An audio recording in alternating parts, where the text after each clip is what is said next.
Back with Roberta, a former LuLaRoe trainer who says the billion-dollar fashion brand was simply toxic. Also joining us is former employee LaShae.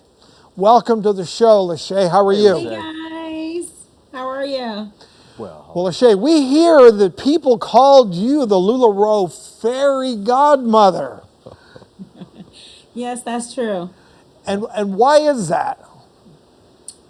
Because I was on the onboarding team and nobody knew who we were. They just knew they were waiting for a phone call, and once you got that phone call, that was everything, like your life changed. So we were talking to all these people and we had a name behind us, but nobody had a face. So I came up with this plan to start a Facebook page and so you could get to know the team, and it just went viral and we were known as the Fab Five. LaShae, this sounds like it was a machine. Exactly how desperate were people to get into LuLaRoe? People were taking loans out. People were selling breast milk. People were borrowing money from family members, grandmas. They even encourage you, like, hey, ask your grandparents for money. And it was an empowerment. They made you believe the dream.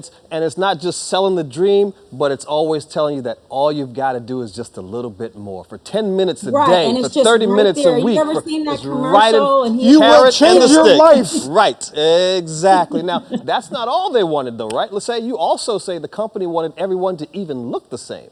Yeah, so basically if you got to a high level in the company, someone would come to you and say, hey, have you ever thought about maybe losing some weight or something like that? If you didn't look a certain way, you were offered to go and have a weight loss surgery. And she would make sure it was done. She did get a percentage, and they That would is take you down crazy. to Mexico. Unbelievable. Yeah. I mean, referring somebody for surgery. And Roberta, you were in a conversation and somebody goes, oh, why don't you go to Mexico and have weight loss surgery? We'll set you up. It'll be a piece of cake. Yeah, I went on the LuLaRoe cruise. I was invited. I didn't earn it. I was given it. It was a love bombing present. And at that event, at the end, I saw a friend of mine, and I commented on how cute she had looked. I'd seen her the day before in a bathing suit. I said, wow, what are you doing? You look incredible. And she then confided in me that she had gone down to Tijuana and gotten the weight loss surgery, and asked me if I was interested, and then brought another leader over to tell me about her weight loss journey in Tijuana as well. And I couldn't get out of that conversation fast enough. Wow. Now, Roberta, you say the company also used toxic positivity and mind games to keep people in line. Tell us about that.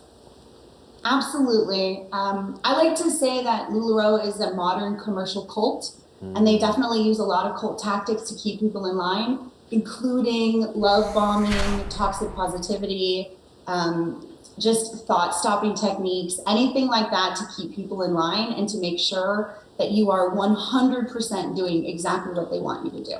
LaShae, y'all out there love bombing folks? It was crazy. It was to say the least. Yeah. It went so deep. I mean, taking people's money, in some cases, they ended up losing all that money, didn't they? They did. It came to a point, I mean, you have a job to do. So my job was to call you.